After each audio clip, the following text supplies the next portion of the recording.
Hey guys, I'm Si and welcome to Ace Podcast Nation. This is the Andy Campbell Football Show Extra and this is episode number 66. We are talking women's football this evening with our special guest, and of course you can find the show live on Facebook, YouTube, Periscope and Twitter. Ace Podcast Nation also home to many great shows and series featuring top guests, expert analysts and more. So give us a follow on social media and please subscribe to the YouTube channel. That's the most direct way to support us at the moment. Links to all of which are in the description below, as well as the after credits at the end of the show. Just as we wait for the chat and everything to fill up on the various platforms, special thank you to Martin Spate and Black Diamond Sports for all their support. Black Diamond Sports is a global sports agency representing sports stars from around the world. For more information you can visit their social media pages, the links to which are in the description also, and the closing credits, and of course visit their website, links also in the description. And of course thank you to Bespoke Financial for sponsoring the Andy Campbell Show. And here's a quick word from them. My mummy and daddy have been talking about life insurance. It sounds like something to protect my brother and me, but I don't really understand. Then my auntie Louise told mummy about Bespoke Financial Teesside. She said they're a local company who helped her with her life insurance. Mummy got in touch, and because they're based locally, a man called Darren was able to come to our house. He was really friendly. Darren stayed for a cup of tea and made it all really easy to understand. He said that life insurance will protect our home and family if anything bad were to happen. Like if mummy or daddy got sick, then we'd get enough money to take care of us, and our house would be paid for so we wouldn't get taken away. After an hour, Darren said goodbye and mummy and daddy seemed a lot happier. Once it was all sorted, we could all relax and watch a film together as a family. I don't know why they didn't do it sooner.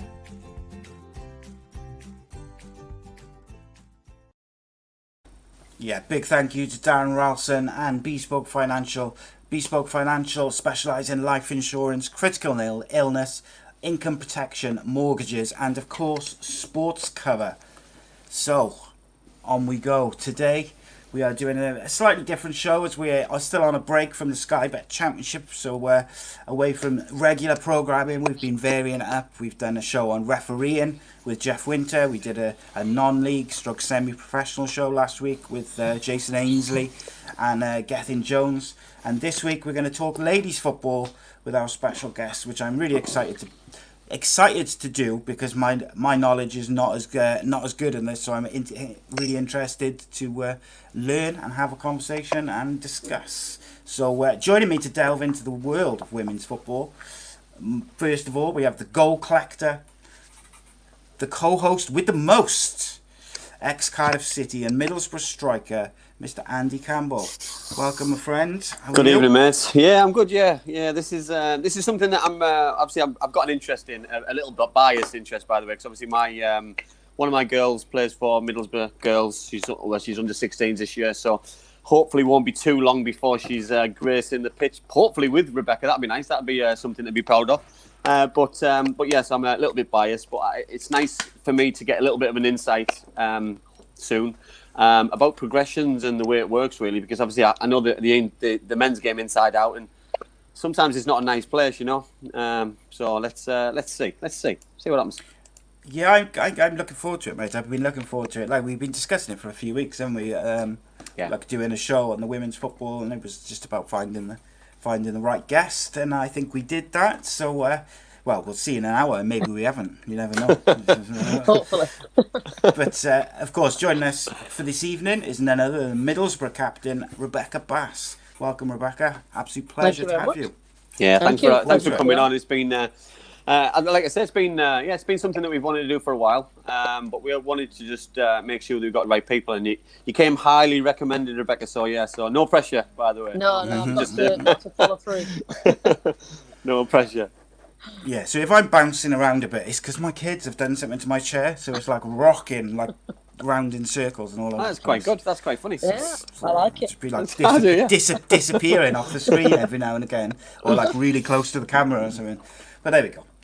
So to start off, we're going to do, as usual, the Magnificent Seven, which is a nice quick-fire questions.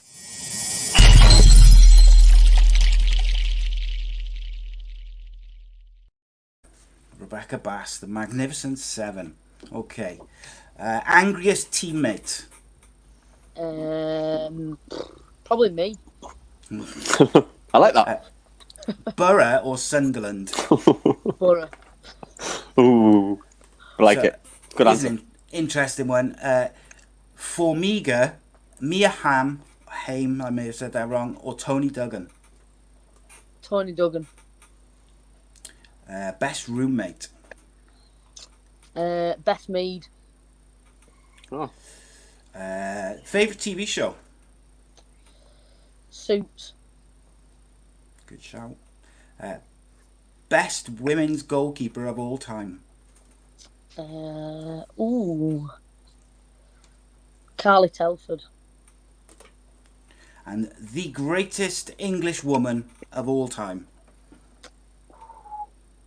It's a big one, That's a good question. That's a big one, that. That's a good question. It's my favourite question, that is. Jill Say again, Scott, I sorry? think. Jill Scott.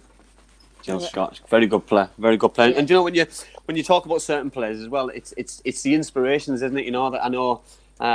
Obviously, Beth Mead obviously played for Sunderland. Yeah. She's got links with the North East still, at non-league clubs and other clubs. Yeah.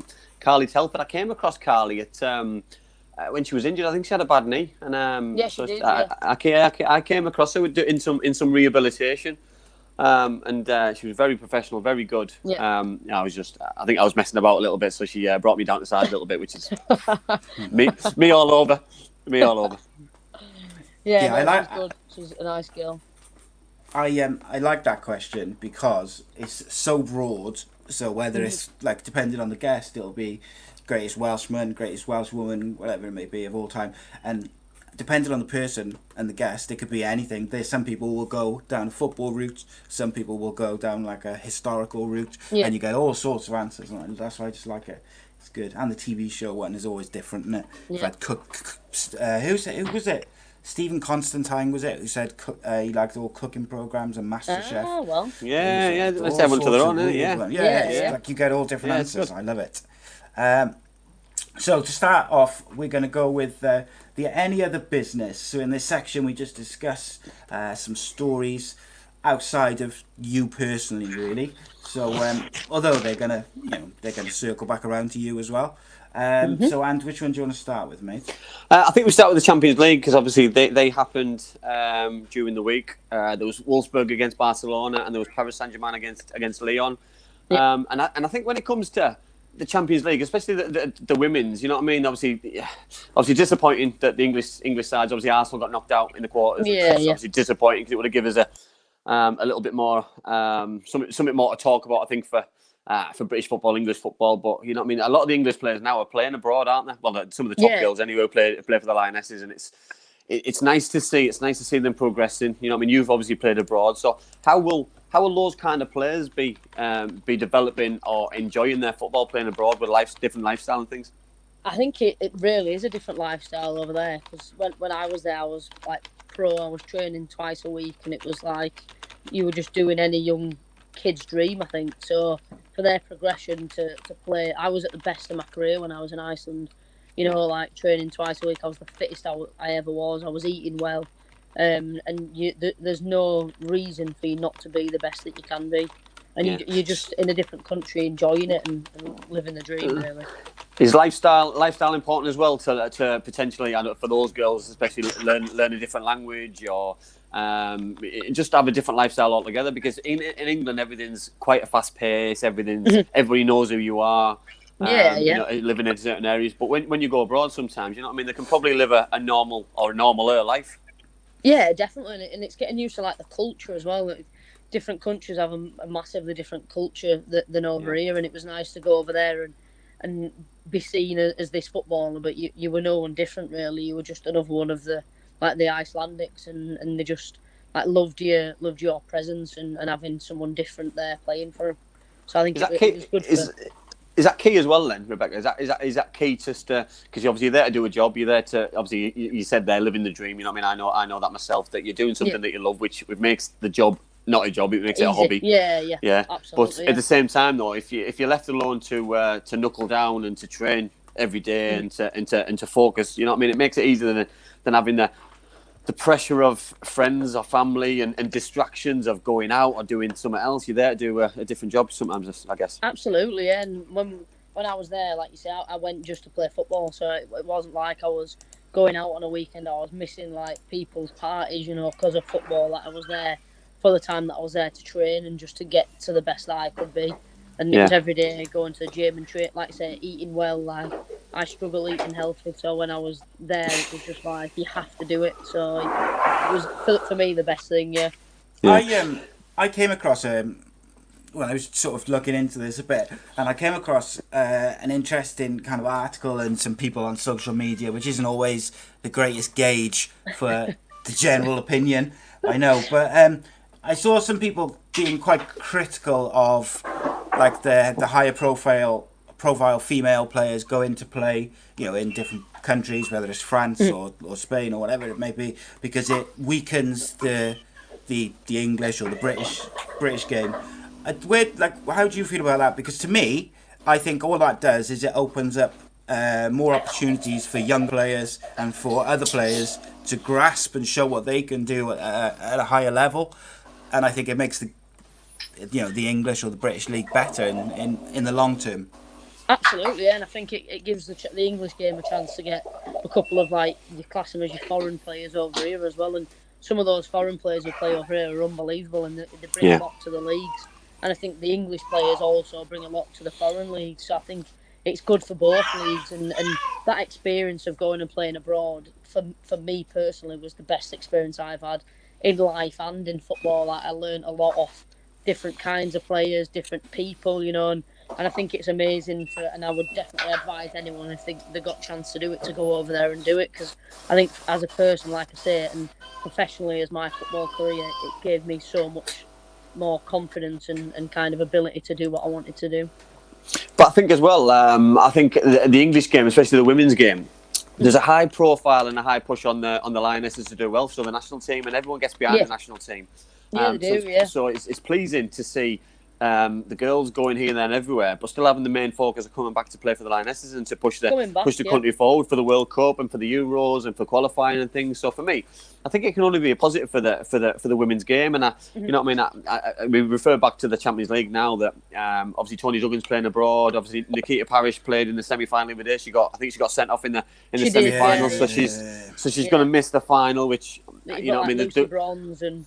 Yeah, and she's a very good player. Yeah. She was really unlucky to get sent off as well. I thought she had a first yellow card for dissent, and she wasn't she didn't seem to be really kind of going for it in terms of dissent.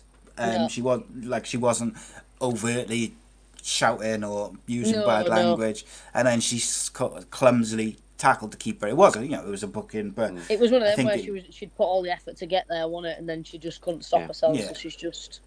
But I think though it's disappointing for her, isn't it? You know what I mean? Because the pinnacle of anybody's career is that game, and she's going to miss Champions League final. It's on a big stage, and it'll probably be watched more than it probably will have been with obviously no fans being in there, so everyone will be on the telly BT watching it. So it's going to be a big game. So I do really feel sorry for her, and obviously if you're going to pick a final, you know what I mean? Wolfsburg have been probably strong for a long time. I was more surprised that there was a lack of goals, that normally in women's football especially, you know what I mean, that Rebekah mentioned Carly Telford, and I think the biggest bugbear of people's opinions of women's football has been the standard of goalkeeping. And probably lack of it. Sorry, mate. I was going to say that was one of my sort of points about particularly the Paris game, but actually I thought both games. Look, I'm not going to pretend to be this fountain of knowledge in women's football. I'm not as familiar with it as I am with men's football. So, when I look at women's football 10 years ago compared to where it is now, it's almost like a different game. Yeah, but absolutely. The standard of goalkeeping and defending, particularly in the Paris-Lyon game, I thought was outstanding, and I thought that was the reason for it being a low-scoring game, as opposed to, the standard or the finishing from the strikers of either side not being up to it. I thought the Paris goalkeeper was excellent, and I was really impressed. I think the standard has got higher. I think it was disrespectful because I'm probably going back about seven or 8 years, and they're having ideas. I think it was definitely when Samson was in charge for either the World Cup or the Euros, and they're on about having male goalkeepers thrown into the women's game, and I find that disrespectful because it's disrespectful on the girls, but it's disrespectful on the men as well. Yeah. Yeah, there was no need for that though, because it was clear to anyone who watches even a little bit of women's football. So like for me, I sort of dip in and out of it now and again. If it's on, I watch it, and like you could see season by season the standard was improving, it was getting better technically, and the players were getting better. And I think part of that is as well is players moving to different countries, both ways, because that improves the standard overall, because then what you get is the stronger players will kind of congregate towards certain leagues, whether it's Spain or England or wherever it may be. So the standard automatically becomes higher. And I think you're right, and it was really disrespectful to even bring that up publicly in a conversation. I thought was pathetic, to be honest. And I think it shows how much like the women's game's improving. You know, when you say 7 years ago, like the kind of conversations people were having, whereas now, like you say, it's a lot better, and you're thinking that games are on the lower score scales because the keepers are a lot better. So I think that's still key though, Rebekah, and it's good that that probably they've caught up or the standards improved, because you know what I mean. You see some of the and to be honest, I did see it firsthand myself, watching certain games live and following England a little bit and following certain games, that the people would just shoot from anywhere and just with the hope that it would go in, and sometimes it would go in. And you know what I mean, the standard of goalkeeping's got better. The young goalkeepers who are coming through is a lot better. You know what I mean, you've got girls now who want to be goalkeepers instead of probably just getting put in goal, which thrown happens. But you used to happen with boys years ago, and I think that was starting to happen with girls, and you know what I mean. And I think the good thing about it is now that the women's football is hitting a level, and rightly so. And I think that shows with the Champions League, and it shows with BT and Sky, and the coverage it's getting, and I think it just needs to carry on. It needs a big push, especially on TV with highlights. You know, I know that BBC did obviously a match of the day sort of show when the WSL was on, and it needs to continue because people need to see the standards of players. They need to see the young players coming through, and it needs to be followed on, because it's the only way to progress any kind of level of football. You know. Yeah, of course it is. Yeah. The Charity Shield being live on BBC One is, again, I think that's another big step. And you know, I'm not sure if it's been on BBC One before live, but for me, to get it on broadcast TV like that, live and not, you know, highlights, and be on BBC One rather than BBC Three or something like that. You know, it all helps to progress it, and not just progress it as a whole, but I think it helps change people's opinion of it. Generally for people who are casual viewers, or who maybe their only memory of women's football is from 10 years ago when they had a look at it, and they thought, I can't watch this for whatever reason. And then they've never gone back to it, realising that now if you watch like the Super League games, or you watch the international games of the Euros and things like that, it's genuine quality football and enjoyable football. So it's kind of, I suppose, getting those people who had a look at it 10 years ago, didn't really get into it, it's getting those people back, because, you know, I'd probably say, like, I don't know, 80-90% of football fans generally enjoy watching football, whether it's women's, Premier League, non-league, Champions League, if it's enjoyable. And I think that's what people sometimes forget, or not necessarily forget, but they don't realise how far the women's game has gone. For me, anyway, and I say that as a casual fan myself.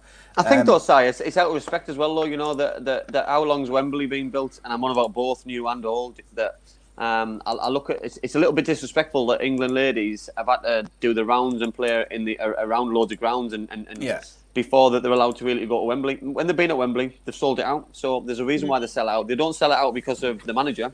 If it was Samson or if it was Phil Neville, yes, they're high-profile names and the big names within the women's game, but they're not on the pitch. They're not selling the team. They're you know not what I mean? showing. Exactly. The Tony Duggans, the Jill Scotts, the Steph Houghtons. You know that these kind of players, the Sonny Lucos, these kind of players are the people who sell. These are the people who entertain when you watch the game, And these are the kind of people who have you on the edge of the seat. You know, I went to watch the FA Cup final. I think it's 3 years ago when Man City battered Birmingham. I think 4-1. Yeah. My daughter was a big Steph Houghton fan. You know, I mean, she was when she was at Yeah. Sunderland, and we managed to get a photo with her. And just every time she got on the ball, I can just see everyone's just. It's the excitement about people because you know what I mean. She's a defender who scores goals. She's a captain. Yeah. She loves the tackle. She heads the ball. And when people see women or girls doing that, you know what I mean? Sometimes they're taken back a little bit, but at the end of the day, they're doing something that they love and they're good at. So why shouldn't they be able to excel in doing it, you know? Yeah, there shouldn't be a reason for that to be taken away from them just because they're a female. You know, if they can do the same kind of thing and give the other people that enjoyment, then it should just be the same thing. I've totally noticed agree. that the England national team and the Welsh national team specifically are really, really well supported. I've got a few friends who go and watch. Some of them don't even go and watch the men's team. They only go and watch the women's Welsh team because they enjoy it so much. They count themselves as, you know, they stopped watching, for instance, Cardiff City because of the issues with the owners, and they they needed to find a new football fix. Some of them went to Welsh League football, some of them went to non-league football, and then some of them have gone and started watching women's football. Just before we move on to the other bit of any other business, there was a question I wanted to ask you, Rebekah, and this might be like a really stupid question, so I apologise if it is. But as my dad used to tell me, there's no such thing as a stupid question. When you start a sentence with "this is going to be a stupid question," Yeah, it definitely is. It's definitely a stupid question. But No way it's not. so in women's football, are the teams directly linked to the Man United ladies? Are they directly linked to the Manchester United Football Club, or are they separate entities but they use the name? So some teams are and some teams aren't. So like Leeds United are with the men's team, whereas like Middlesbrough we're not with the men's team. We were a couple of years ago, and then we came out and we were kind of like our own, like they call it like your business kind of thing. Yeah. So then we've kind of just been working from ourselves. Without trying to put you on the spot, I'm not trying to make you say anything. I'm just genuinely interested. Why is that? Like, why? Like, for me, I feel like, from the outside looking in, as overall, I feel like it would do the women's game a lot. You know, it would help everybody. Oh, massively, yeah. On both sides. That if the clubs were all linked, you know, to their... I know the answer from Middlesbrough's point of view, and it was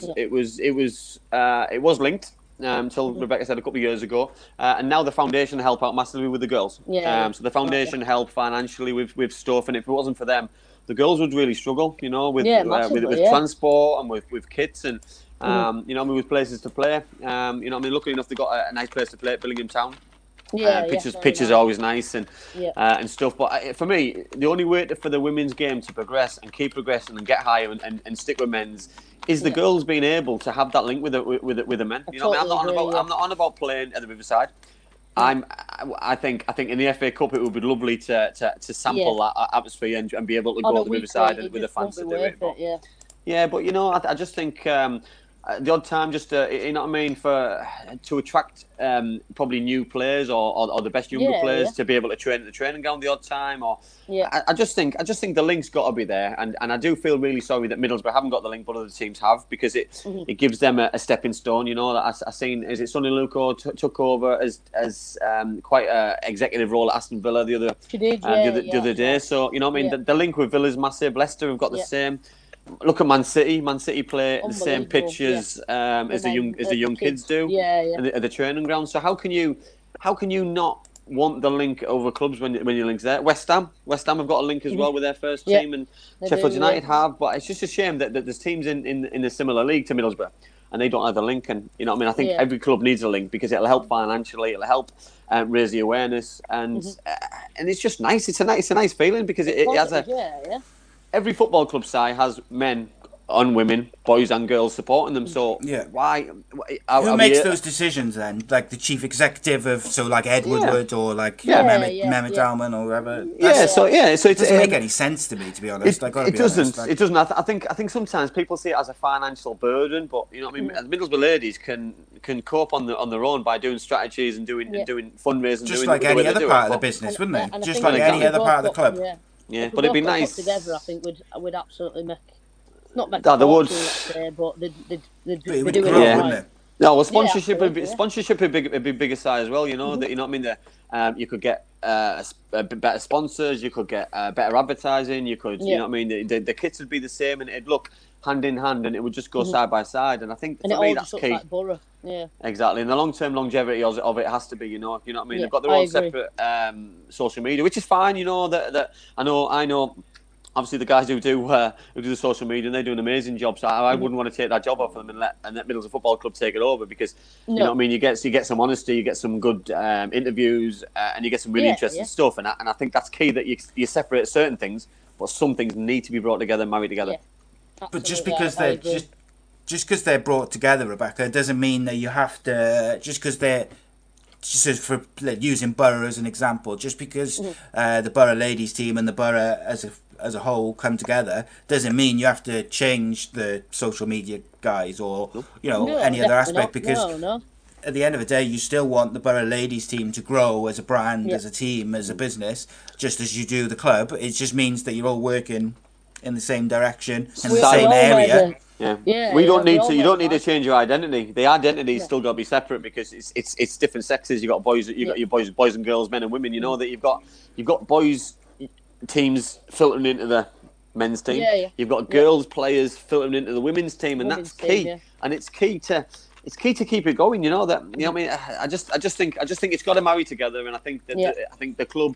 You know what I mean? It's been a little bit of transition. You know that certain things have gone on in the men's environment, and for me, if they get it back together, I think they'll gain a lot more female fans in the area quicker. I agree. So for me, I think it's a no-brainer for me. Yeah, even like with Billingham, we've got like a season ticket where they do like Billingham Town and Middlesbrough, so if you buy like both of them, you can come to both games. Whereas like if that was like a thing that the men did, you know, and I did, I don't know, another 40 quid onto a season ticket, you know, that was for the men and the women as well. Like, even if we got another 100 people at our games, like, it just grows our game massively. But it'd be massive for you though, girls, Rebekah, as well, though, wouldn't it? You know that you know what I mean. You love doing what you do, and you turn up week in, week out like you do for home and away games. There's nothing better than to have 100, 200 people extra on top of the people that you watch. You know, who are interested, because the more that they come, the more they'll tell people, the more that will turn up, and then by the time you know it, that's grown. Away teams are growing. Away games are growing. You know, because there's always certain games that you look forward to, and for different reasons. And if that's pitch, if that's a team that you enjoy playing against, or it's they play in front of a good crowd, and sometimes it's key, really. Yeah, absolutely. It's key. Yeah. Right, moving on. So obviously last season. Well, when I say last season, I don't really think it's finished. It doesn't feel like it's finished, does it? No, I don't think it has finished, has it? I think we're in a bit of a transition now, but obviously the women's season finished quite dramatic. Well, when I say quite dramatically, it ended pretty quickly with a quick decision.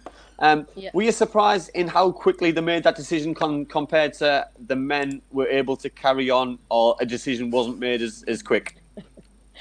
I think for us, it was just a massive shock. Like one minute we were in training and playing football, and then the next minute it was just you're done, like finished. Yeah. There's nothing else. So we were kind of just, and then we were just sat waiting. Well, do we know what's next?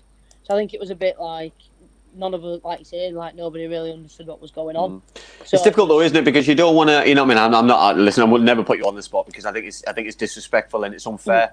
From my point of view, I think the governing bodies in the world should have decided what happened with football. But everybody did the same thing. It didn't happen. Absolutely, so it should have been across the board and everyone was... But then if that's not going to happen, then every country does the same thing, which then would have been the same. So if Middlesbrough are allowed to carry on, then what's the difference between you guys carrying on and finishing the season what you had? Because it's just unfair, you know, that teams have a chance to gain promotion. And also, I'll throw in, by the way, and I'm probably I'm not the only one. I hope that this points per game joke or lark what was thrown around. Listen, I'm not bad at maths, but I still can't work it out. I've not got a clue what's going on. I still don't. I've looked at it 500 or 600 times, and I still can't work out what's going on. It's pointless. No, I just think it's. I think it was disrespectful for teams, and then and to give people a decision of champions and relegation from. It's not fair. People work so hard, don't they, in a season and work on things, and they put the effort into to go to training and win games, and then it's just like, well, everything you've worked hard for this season has just been scrapped and forgotten about. Like, just forget about that and we'll start again. And it doesn't sit right with me because every other league, you know what I mean, the EFL Championship was different to the EFL League 1 and League 2. The conference was different to the Conference North. The Conference North was different to the Evo Stick and the Northern Leagues, and nothing filtered down with the correct things. And then the women's game sat somewhere differently. And to be honest, everything's got to marry because men, women, aliens, whoever plays football, it's got to be run the same. And to be honest, I'm not sure who runs the WSL and the women's development leagues or whatever leagues. But if it's anything like the AFL, they just need to give their heads a shake because they've ruined a year basically of everyone's effort and been scrapped and forgotten about. And but don't FIFA run everything anyway? They have the ultimate decision, don't they? Whether it's male or female football, they make the final call. So a couple of things I just wanted to quickly say. Gaz makes a phenomenal point here. He says FIFA bottled it. Sai was right when he said during lockdown that they should have done the same for men and women from the English Premier League down to grassroots. It should have been the same in every league, and I did say that. I was right. So listen, Sai, we agreed on certain things. We said that it should have been the same. I was all for football being. He's changed it to we now. No, not on that. I was all for football being cancelled. I was, but then I changed because I wanted to get it finished. I think everyone deserved to have a way of being finished, and I wanted it to be finished. But then I didn't want the Premier League to be finished, and then Middlesbrough Ladies and Doncaster Rovers getting scrapped because that's not ridiculous. Well, have you seen what they've said? Just veering off slightly, I read, I think, 2 days ago that if 50% of the games are played in the leagues this year and then there's another big lockdown, they're just going to give the positions as they are. So if you're top of the league, you win the league. I just think that's ludicrous. It's ridiculous. You can't do that because what you could have is, I don't know, like especially in the men's Premier League, for instance, quite often, say in, I don't know, Christmas time or just before Christmas, so say November time, you can have all sorts of teams up in the top 6 or the bottom 3 because they haven't made a very good start for whatever reason it may be. You know, whether they played a lot of games the season before or whatever. It's frustrating. But again, you know, it's no surprise with FIFA as a whole. Don't seem to know what the left hand doesn't know what the right hand's doing, unfortunately. Yeah, no, I totally agree. Totally agree. Right, let's move back on to the women's game, and I'd just like to obviously speak to you, Rebekah, about the growth and your opinion of growth. So, when you started out playing, obviously girls football and at a young age, and obviously to date now, how much has it grown, and what do you put it down to? Oh, like massively. When I first started as a youngster, it was obviously my dream to play professional, but I was always told, like, don't wish for too much because we don't think it's ever going to happen, you know, you need to focus on something else. Why was that, though? Why were they saying those negative comments? Were they saying that because they didn't think that it was the avenue to do it, or...? Yeah. People just didn't think that it was ever going to get there, you know. They just thought, you could play, but it was just going to be kind of the fun side of it, never anything else, really. Yeah. So it was just kind of a backup, you know, to say, don't get your hopes too high, because it's probably not going to happen. Did you play as a youngster? Did you play as in a men's team, a boys' team, or did you have all girls? Team, yeah. And then I went to an academy, so I joined Leeds Academy when I was like 6, and played for the boys as well. So right, okay. So that's good. That's all right. Go on. I was going to just ask about, obviously, as you know, I got some boys in the academy system, and I was just going to ask about the sort of comparison of the academy systems for kids. In the boys and the girls side of it, because I know, like if in Cardiff, for instance, I know that there's at least a few girls teams, but a lot of the time you'll see girls playing in the boys teams up to, I think it's under 12s or under 11s at the grassroots level. But then obviously there's girls academies and that. But I know some of the girls academies in this area, they don't play games, they just train and try and build up the technical side of it, whereas the boys will play. They play non-competitive because it's Wales and bizarre. But but they play games. You know, the academies will play games against other academies, but the girls don't. And I was just wondering if the comparison really of the two academy systems. For me personally, like my parents kept me like in the academy and in like playing for the boys team, and I think that was the best thing for my like career going forward, because I think like you say, when I was younger, they weren't really watching, they weren't really playing games. So for me to be doing all the technical side of all the like the girls when I was younger, and then going to the boys on a weekend and getting that physicality and getting that, pushed off the ball and getting thrown up in the air by tackles where I wasn't getting in the academy side. So that for my like growing up and getting used to that kind of football, that helped me so much into my like open age.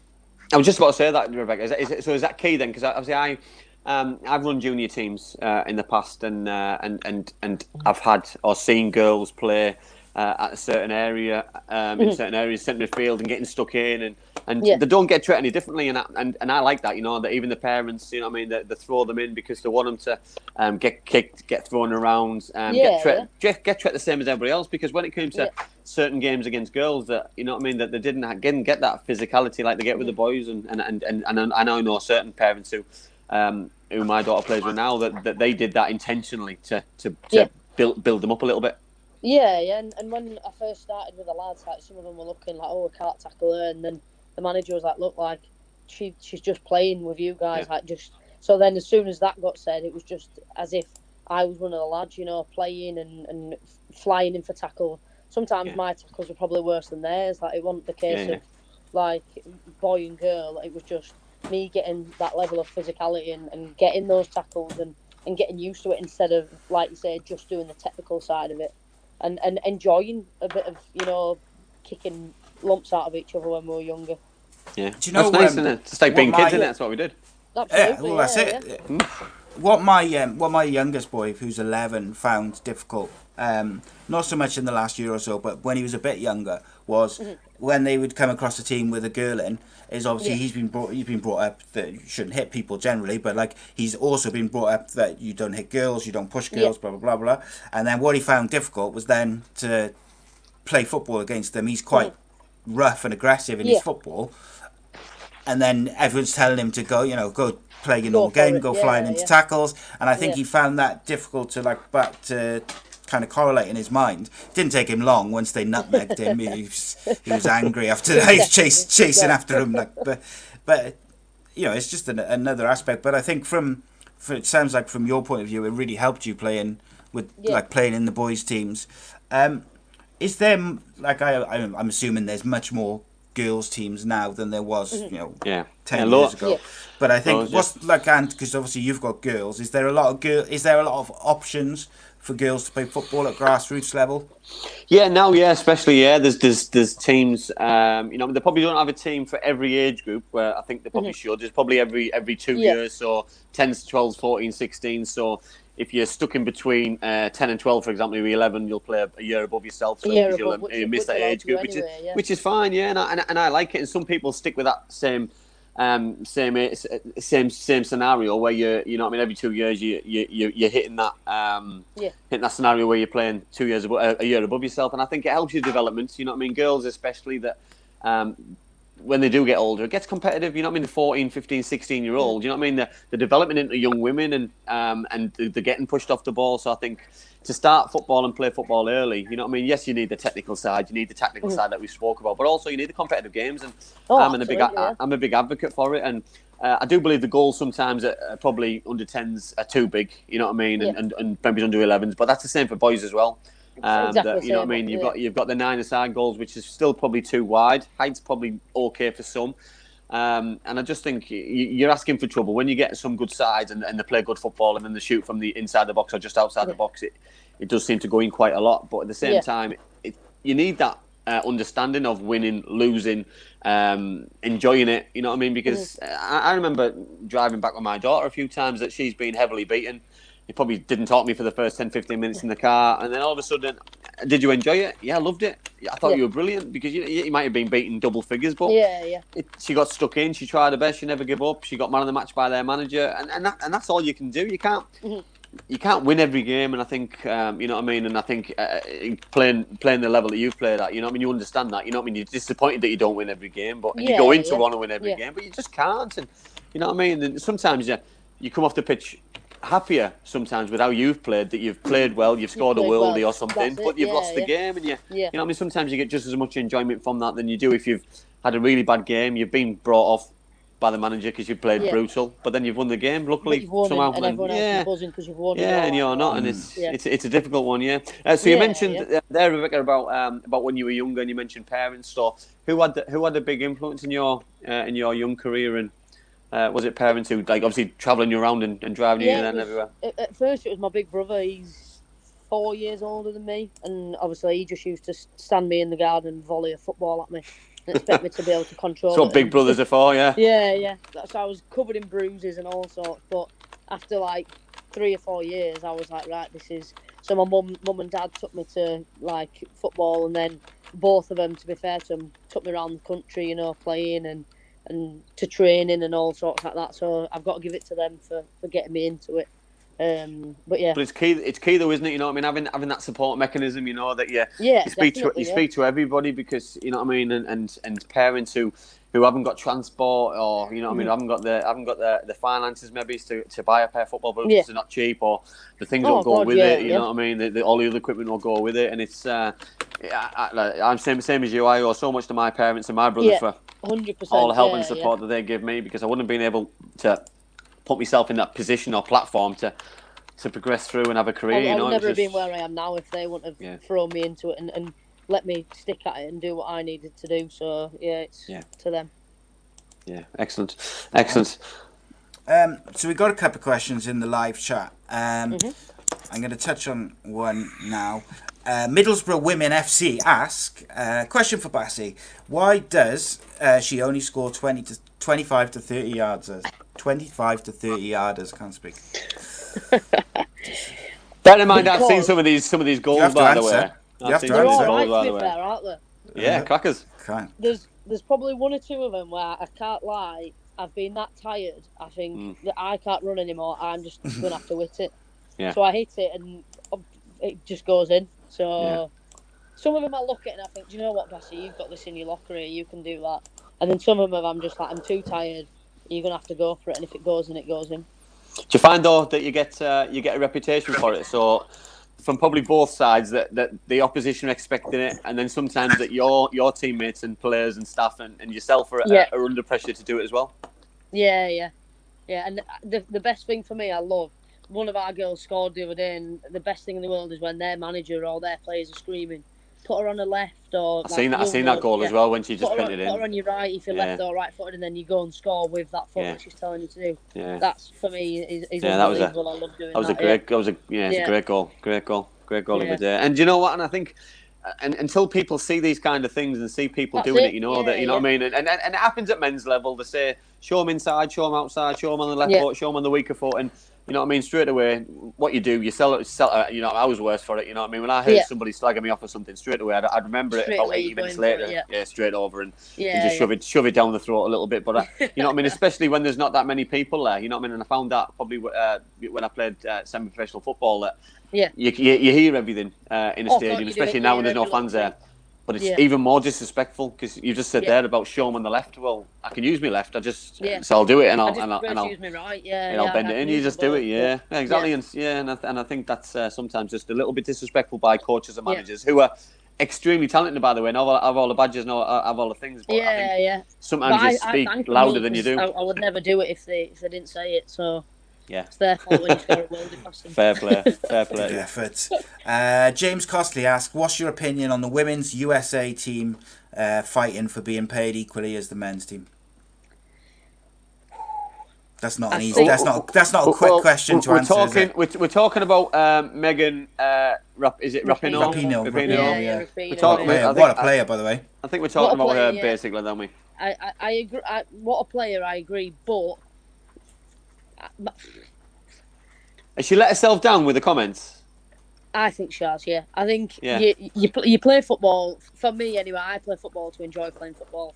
If you get the chance and you're lucky enough to play for your country, play as well as you can, show everybody what you can do. but don't go and start every time you get an award. It has to be about pay.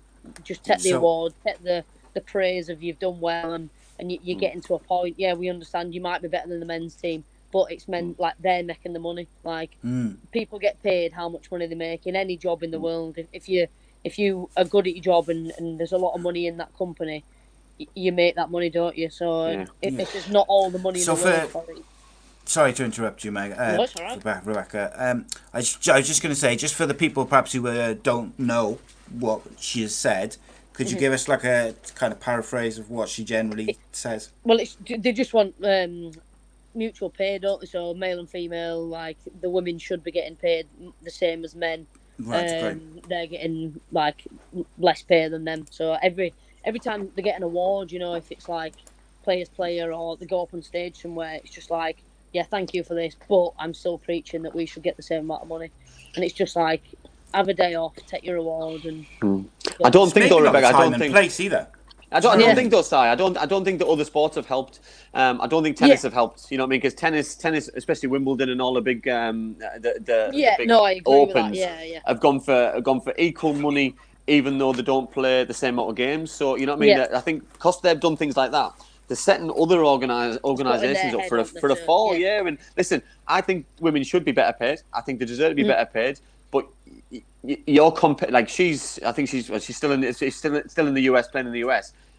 To compare the level that she's playing at with the time scale or the pay scale with MLS is just impossible, because the MLS is franchised, so the franchise becomes it's almost two different games, isn't it?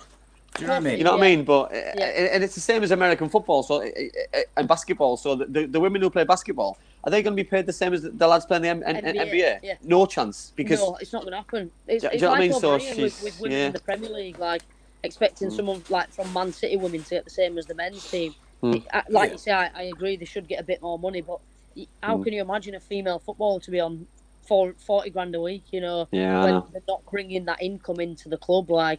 I preach should get paid a little bit more. That there should be more money into it, but you've got to think of the money coming in and teams making that money for you to be paying that kind of money to players. I think that's what it comes down to, isn't it? It's the money. It's the money coming in. Yeah, of course it is, like a Messi or a Ronaldo or whoever, David Silva, whoever, they bring a certain amount of money in with their commercial value, as well as on the pitch. Oh, but look, Si, you just mentioned Messi there. You know what I mean? Apparently, you know what I mean. You're getting loads of fingers banding around the minute. £2 million a week with add-ons with stuff. You know what I mean? Obviously, Barcelona playing the big stadium. You've got Barcelona women playing the mini stadium, just more or less over the road. You know what I mean? They don't get half the fans which the men get. So how on earth can any of the players be paid the similar amount, because they won't be making any kind of the money. Barcelona won't be able to afford to pay Messi that kind of money because they're paying the women. It becomes a double expense, and they won't be making any money. It's not a business anymore. It's just not a business then, and teams just can't afford to do it, and players can't afford it. But I do feel sorry. I do believe. I'll go back to my original point. Of course, they deserve more, but I do believe other organisations have just absolutely just ruined it for opinions of football, because tennis especially, that with it being equal, you've opened a can of worms for everybody else. 100%. I'm going to read some of these comments in a minute, because there's some great points going in. There is, yeah. But I'm just going to go to the questions first.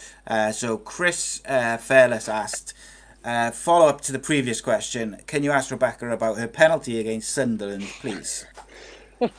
This isn't a stitch up, mate, is it? This is absolutely awful. This. I'm just reading the questions, I used to play for Sunderland, so big game.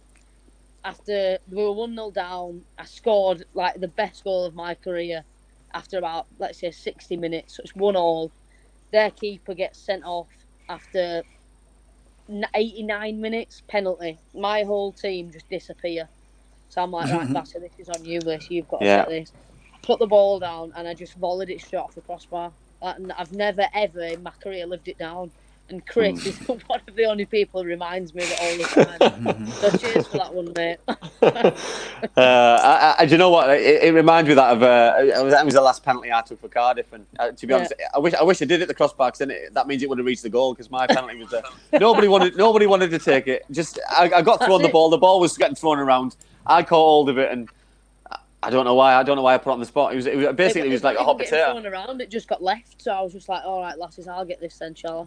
Yeah, it's brilliant. It's a great feeling, isn't it, that everyone else just puts their head down and doesn't make eye contact with anybody. Like, oh, bastard, that could have been our chance to beat him. And I was like, yeah, you didn't do it, did you? Yeah, brilliant. Brilliant stuff. All right, final question for now, and then we'll go back at the end. Gaz says, women's football has a reputation of being much more aggressive than men's. Is it a fair reputation? I think women's football, I don't know if it's more aggressive. I think it's definitely up there as aggressive. If you come to some of our games, there's tackles going in that are unbelievable tackles, winning the ball fairly, but they're like your old style, football tackles when you had like your Billy Bremner kind of tackles, and it was like a good tackle. But before the referees ruined the game.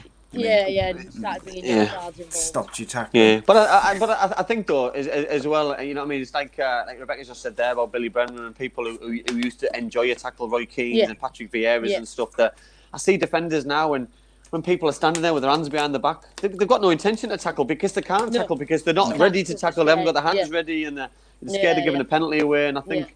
Until all these stupid rules are ironed out, then you know what I mean. Tackling's just going to die out the game, and then when somebody does tackle, but then when you do a tackle and it's mistimed, it looks 10 times worse. So you're looking at a yellow card, if not a red card, sometimes. And I just find it a little bit that tackling needs to be brought back in the game. It gets fans on the edge of the seat. It excites. It's an exciting part. It's like a goal.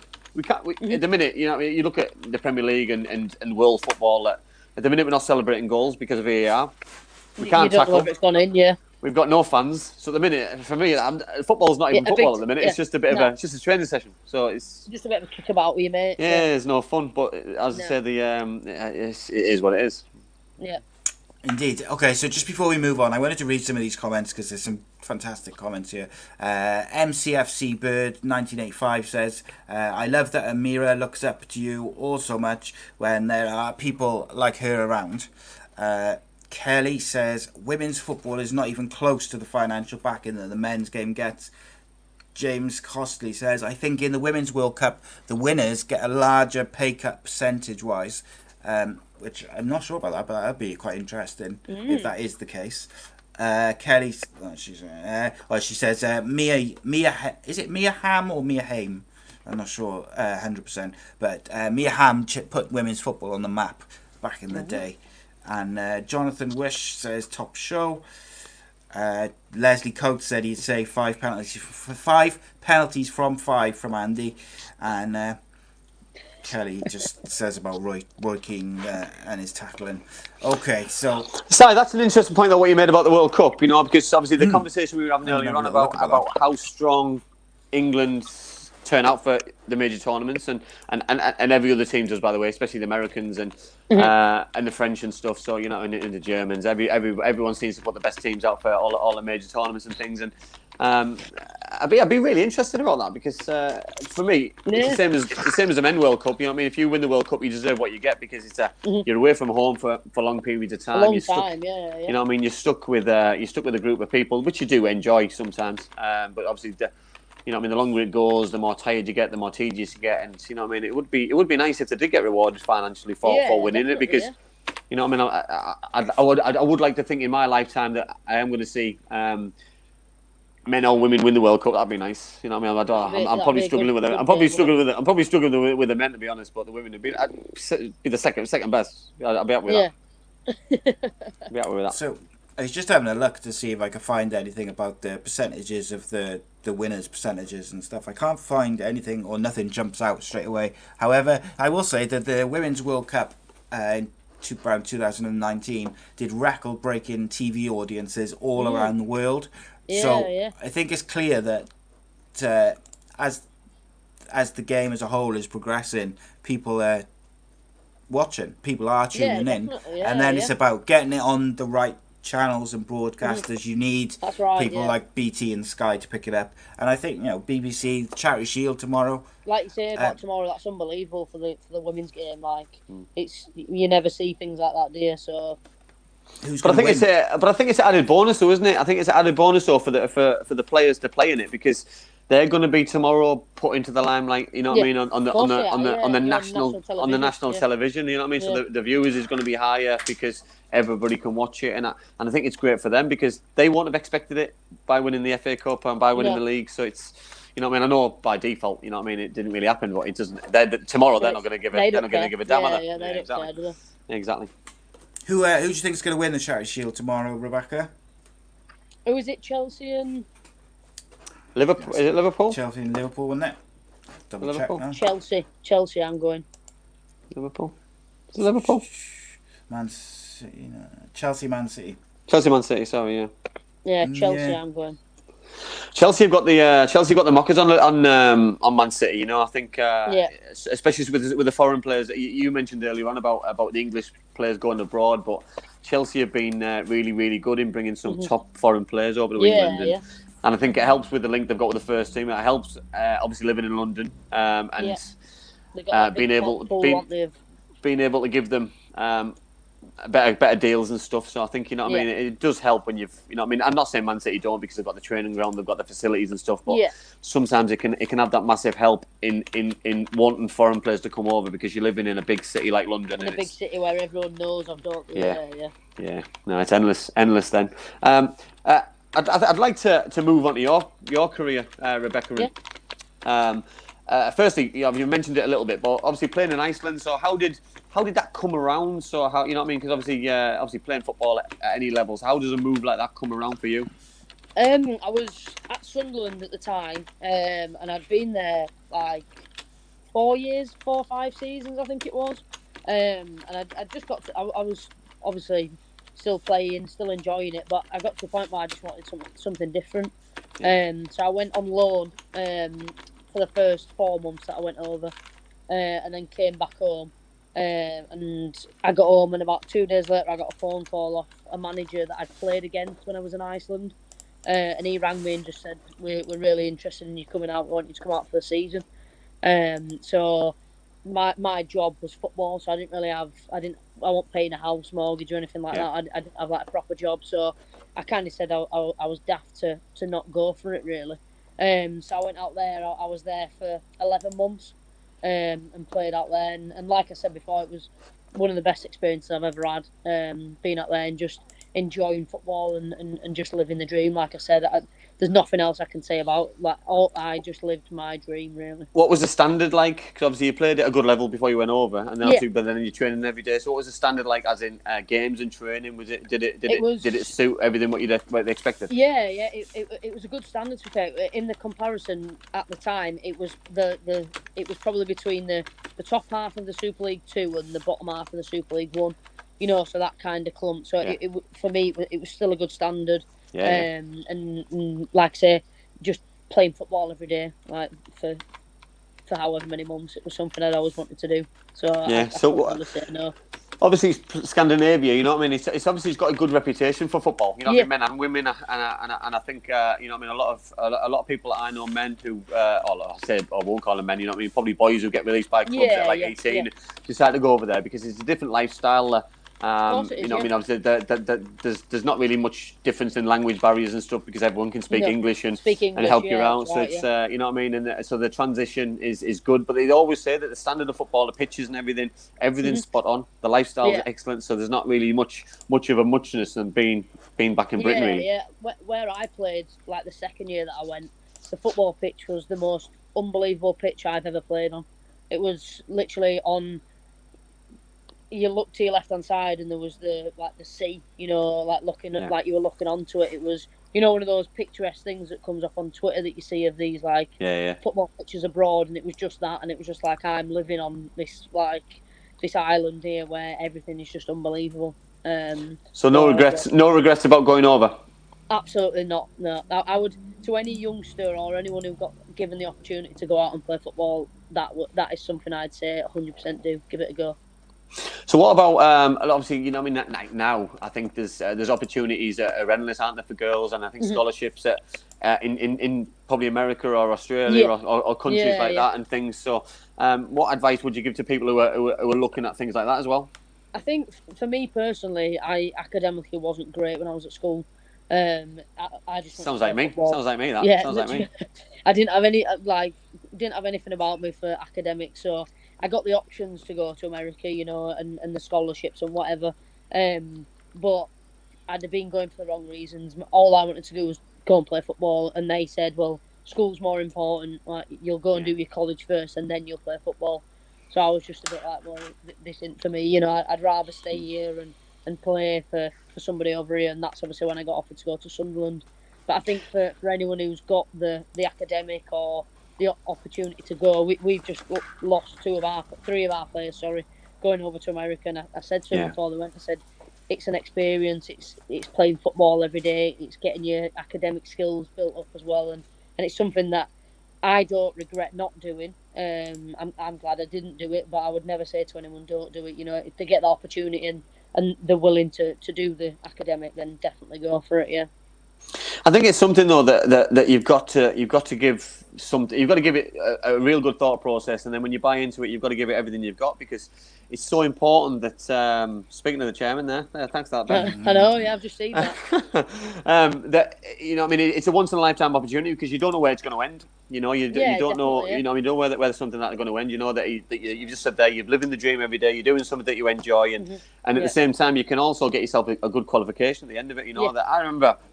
God, when I was back at school in probably '95, that people telling me that it's a pipe dream being a footballer. You've got to try harder at school, and that was it. You know what I mean? I think sometimes though that you've got to give somebody that respect and that opportunity to fulfil a dream, because yes, it was a dream. It's a dream that but if you're willing to put the effort in and the groundwork in.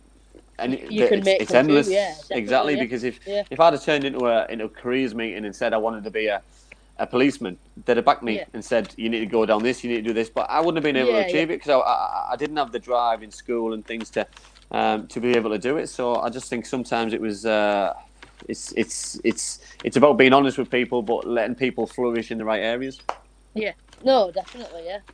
Obviously, going back on yourself then, because obviously, I just wanted to know what it was like being abroad, because that's something that I had an opportunity to do, and I wouldn't say I bottled it.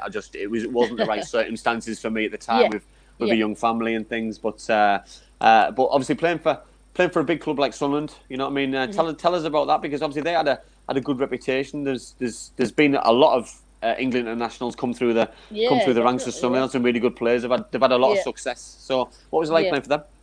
Well, I was at Leeds first. I played for Leeds women's team, the first team, when I was like 16 to 18, and it was all in the time where like the Super League, when it first started. So everyone was putting the bids in to go into the Super League, and Leeds' bid didn't go through. And I remember we played against Sunderland in the last game of our season, and Sunderland's bid had gone through. So obviously we'd lost. They won the game, and I spoke to the manager afterwards, and he said, "Look, Bassy," he said, "we're interested, and we want you to come to Sunderland." So I was 18-year-old, and it was like, wow, like I'm getting this opportunity to go to Sunderland. So I went there at 18, and we trained at the Academy of Light. We were there when the men were there. We kind of, that was when I was thrown into like the life of professional football. It was training in that kind of environment, and for the first 2 years it was unbelievable. We won the Super League 2. The group of girls there that we had, like I said before, we had like Beth Mead, we had Rachel Furness, Rachel Laws, who were all still playing in the Super League now. So the team that we had there, and the managers that we had there, Mick Mulhern, I don't know if you know him, unbelievable manager, and he did so much for us as a club, and it was just an unbelievable time and an unbelievable team and set of girls to be involved in. Do you think that club could have or would have been as successful if they didn't have the links with the first team and have the links with the? I think the problem with the team was we had all the links, and then it kind of went a bit sour when Sunderland got relegated.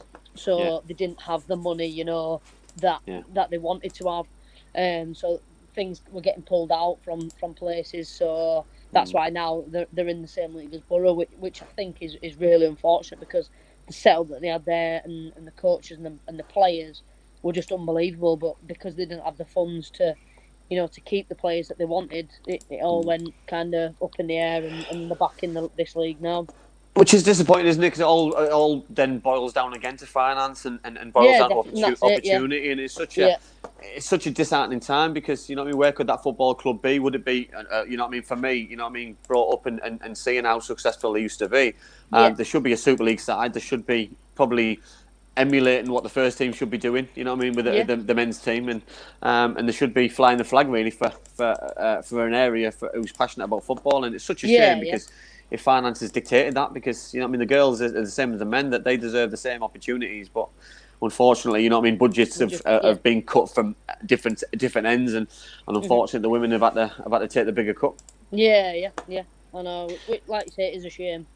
Yeah, obviously you came back from Iceland. You're now obviously playing for the biggest club in the world. Middlesbrough Ladies, which is when did you sign for Cardiff then? which is great testament for you, and it's obviously the proudest moment in your life. Obviously you play for, apart from Ben Fisher, who's the chairman, which obviously it's a hit and miss, isn't it? You know, I mean, we had a chat about you, Ben, by the way. So if you're still listening, still watching, we had a chat about you, and Rebekah's told us all the dirt on you, so I'll let you know later. He texted me before saying this better be good. Oh, no pressure then. No pressure. I know. Obviously, and things what I see at Middlesbrough is they've got some really good young players. I know one. I taught her at school at Thirsk, Savannah Robson, who's very, very talented. Savannah. She used to play for my school team in the boys team. You know what I mean? She'd run the show. Technically very good, physically developed and strong, and you know what I mean, I see her now, and I'm not surprised in certain pre-season games she's got herself a couple of goals, and she's progressing really well, and I think if she continues to listen and continues to learn, she'll turn into a cracking player, because she's got the attitude, she's got what she needs to be she's got to be what she needs to play, and I think that's key though for obviously, and I'm guessing obviously that's why you're captain to help develop players and things. But how do you feel being captain now? How much of a reward or privilege is it? Do you know, absolutely massive. Like, it's something that any player who would love to be captain of any team, and I've played at Boro for a few years now, and I just absolutely love the club. You know, I love being part of it, and when I got the phone call to say I was going to be captain, it was something that I would never, you know, I would always do. I've always wanted to do. I think the girls know they can come to me for whatever, you know, whether it's football based, whether it's life, whether it's they need a bit of positive criticism, or I need to have a word with them and say, right, this needs sorting out, you know, and I feel like I'm the right person, you know, to kind of help them get through those kind of things, and they know that they can come to me for anything. And do you get a lot of that then? Do you get a lot of the girls coming up to you asking for advice, or asking about, like you said earlier on, about some opportunities that they get going to America or going here and everywhere? Yeah, because they all know that I've been, and I've got like the experience for a couple of other clubs, so they know that I'll help them in anything that they can do, and just help them. Which I think is important. Yeah, which I think is important though, because I think any player, whatever level you're playing at, you know what I mean, you need that go-to person, because you know what I mean, I've been a manager before, and you know, it's not really a thing where a player would come up to a manager unless it was about team selection and things, and I certainly wouldn't have expected someone to probably come and speak to me about personal issues or an opportunity to go to another club, and you know, I mean, you always need somebody who you can trust, who you know's got your back, and you know what I mean, and by all accounts, you know what I mean, because I do my homework, by the way. I spoke to a lot of people who sing your praises left, right, and centre, and you know what I mean. Obviously, I've told you about my history with your chairman Ben, and he sings your praises every time I speak to him. You know what I mean, about the best captain, the best leader. You know what I mean, the way you play, you're a leader on and off the pitch, and that's a testament to you, and testament to you as a player and as a person. And I hope you continue being successful. I hope you have a successful season whenever that starts. Hopefully it ends this year. With a bit of success, and I just hope it finishes really well. We've got a few questions to finish from the guests, from the viewers side, haven't we? Yeah, a couple of questions. So first of all, we got Adele Hudson says she is the biggest Middlesbrough women's top supporter, and she said, can she get a shout out from Rebekah for her granddad Brian, please? Yeah. Hi, Grandad Brian. Hope you're all alright. There we go. And Ben Fisher said he wants to hear Andy tell us about his playoff final goal because he's never heard the story before. I think I would hear about this with That's easy, Ben. Where shall I start? I never get sick of hearing it. No, neither do I, to be fair. I was substituting the game in 2003, 2003, wasn't it? And we played QPR at Millennium Stadium in the playoff final. I was subbed because I'd been injured for a couple of weeks. I had an operation on my groin. And, was this for Middlesbrough, sorry? No, I was at Cardiff City. Cardiff in the right. Millennium Stadium was an amazing game, amazing opportunity. And we got to extra time, 0-0 against QPR. And ball came over the top, 6 minutes to go in extra time. I was thinking about penalties and where I was going to put it. And hoping I wasn't going to miss, because obviously my penalties have followed me around a little bit. That I've been erratic. Ball came over the top. Yeah, I know. Ball came over the top, lofted it over Chris Day's head, and the rest is history. And the noise, the ecstatic, and what is it? 17 or 18 years later, and it's probably thought about more now and celebrated more now than it was the day after, because it's just. I will have to watch. I will go and watch the video as soon as It's iconic. It plays at the end of the show, Rebekah. Oh, so does it? Iconic. Iconic. It's it's a moment where no one can take away. Do you know, like all your worldly goals, Rebekah? Nobody can take them away. Nobody will ever take them away. Not even Chris Fairless when I miss a goal. Exactly. And your penalty misses as well. No one can take them away either. So I wish they could. But I wish they could. And to finish, Leslie asked earlier, he said, can all three of us give our predictions for Arsenal versus Liverpool in the Charity Shield? Was that tomorrow as well? Yeah. I can't see past Liverpool, to be honest. I know they haven't had a great pre-season. I think they've shipped in a few goals, but with the front line they've got and coming off the back of a Premier League win, Liverpool will win. Liverpool 3-1. Oh yeah, good shout. Arsenal on penalties. Ooh. He only does that to be awkward. He'd probably be right as well. Seville, mate. I got Seville while you all went with. It was 3-1 that night, and I still went with Seville and I won. Yeah. I'll go 2-1. I'll go 2-1. I won't copy Rebekah. No. So yeah, tomorrow we got the Community Shield 4:30 between Arsenal and Liverpool. The Women's Community Shield 12:30 between Chelsea and Man City. And of course you've got the Women's Champions League final on Sunday evening, 7 o'clock between Wolfsburg and Lyon. So looking forward to that. Gonna have a watch of that, I think. But Rebekah, thank you very much for joining us. Yeah. Appreciate it. Thank you. Appreciate Thank you for having everyone sending us the questions and answering the questions. It was all good. I really enjoyed it. I feel like I've learnt a bit as well. And it's always an education, Simon. Yeah, always mate. Every day. Every day is a school day. Always learning. So guys, you can check out obviously this show and all our other shows, youtube.com/Ace Podcast Nation, the audio versions to every show at your favourite radio or podcasting app. And of course, every Monday the Andy Campbell Football Show is live exclusively on Ace Podcast Nation with our guest Monday 7:30, ex-Cardiff City defender and Wycombe Wanderers playoff hero Joe Jacobson is joining us, and I'm very much looking forward to that. Thank you to Black Diamond Sports for all their support, and of course a big thank you to Bespoke Financial for sponsoring the Andy Campbell Show. Check out their website and their social media pages and get involved. Tell them that we told you about them, and tell them that we sent you as well, just so they know.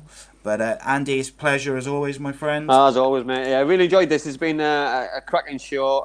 Massive thanks to you, Rebekah, for coming on and telling your story, telling your journey, and just giving you your opinions. It's been great. Thank you. Thank you for listening. It's been awesome. And I tell you what, it's been enjoyable because it absolutely flew by. I know. I couldn't believe it was like 8 o'clock. I was like, oh my god, got to finish in a minute. Too quick. It's unbelievable. But cheers guys, and we'll see you Monday. Don't forget Crazy Football with Kevin McNaughton Sunday night as well, 8 o'clock. Cheers. Cheers guys. Cheers. My mummy and daddy have been talking about life insurance. It sounds like something to protect my brother and me, but I don't really understand. Then my auntie Louise told mummy about Bespoke Financial Teesside. She said they're a local company who helped her with her life insurance. Mummy got in touch, and because they're based locally, a man called Darren was able to come to our house. He was really friendly. Darren stayed for a cup of tea and made it all really easy to understand. He said that life insurance will protect our home and family if anything bad were to happen. Like if Mummy or Daddy got sick, then we'd get enough money to take care of us, and our house would be paid for so it wouldn't get taken away. After an hour, Darren said goodbye and Mummy and Daddy seemed a lot happier. Once it was all sorted, we could all relax and watch a film together as a family. I don't know why they didn't do it sooner.